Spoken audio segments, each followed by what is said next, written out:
देख रहे हैं अनोखा पोस्ट। सऊदी अरब के मानव संसाधन मंत्रालय ने घोषणा करते हुए कहा है कि अब विदेशी कामगारों को अपनी नौकरी बदलने की आज़ादी होगी।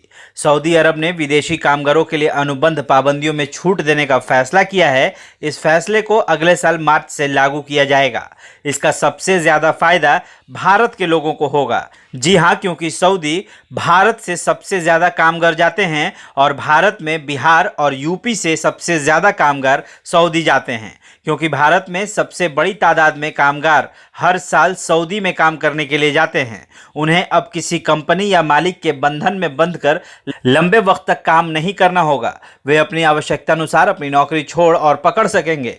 सऊदी के मानव संसाधन मंत्रालय के उपमंत्री अब्दुल्लाह बिन नासिर ने बताया है कि विदेशी कामगार बिना नियोक्ता की अनुमति के सऊदी अरब छोड़कर जा सकते हैं। यहाँ नियोक्ता से मतलब है कि जो उनका मालिक है या जहाँ वो नौकरी करते हैं। ये फैसला श्रम बाजार को आकर्षक बनाने के लिए किया गया है, ताकि विदेशी श्रमिकों को सऊदी आने के लिए ज़्यादा से ज़्यादा लुभाया जा सके। मानव संसाधन मंत्रालय ने कहा है कि अब नियोक्ता किसी का वीज़ा नहीं रख सकता।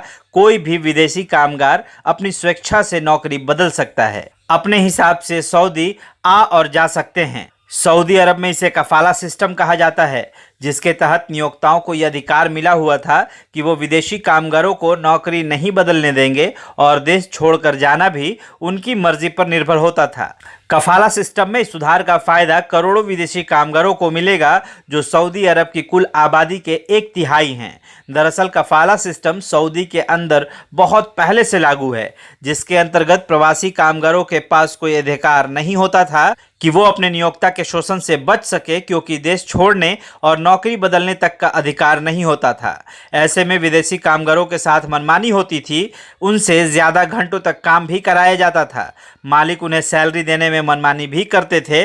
बताया जा रहा है कि कफाला सिस्टम में सुधार सऊदी अरब के क्राउन प्रिंस मोहम्मद बिन सलमान के विजन 2030 का एक हिस्सा है। इसके पीछे प्रिंस सलमान की ये सोच है कि सऊदी अरब विदेशी निवेशकों के लिए अहम ठिकाना बने और प्राइवेट सेक्टर में विस्तार हो। इसके साथ ही सऊदी की अर्थव्यवस्था की तेल निर्भरता को कम किया जा सके।